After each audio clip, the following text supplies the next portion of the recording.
साईं मुंहिंजा सुजान शायरा शमीम सुमरो जो भलोड़ गज़ल ये दिलड़ी चा तुंहिंजे में मिलण तोसां वरी आई।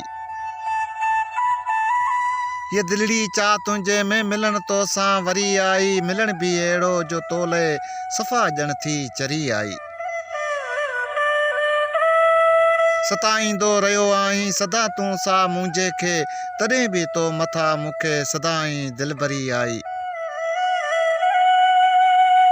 अखियुनि खे निंड काथे आ सवा तुंहिंजे ओ सांवलड़ा, जॾहिं बि तुंहिंजी आई यादि लुड़कनि सां परी आई। ये दिलड़ी चा तुंहिंजे में मिलण तोसां वरी आई, मिलण बि अहिड़ो जो तोले सफ़ा ॼण थी चरी आई। हवाऊं समुंड तूं ऐं मां कराची जूं हसीन शामूं, पुराणी ॻाल्हि सां अॼु ज़हन ते आहे तरी आई। करे मां पाण खे हिकु बंदि कमरे में छॾियो आहे, शमीम तॾहिं बि तुंहिंजी यादि खोली ॼण दरी आहे। ये दिलड़ी चा तुंहिंजे में मिलण तोसां वरी आई, मिलण बि अहिड़ो जो तोले सफ़ा ॼण थी चरी आई।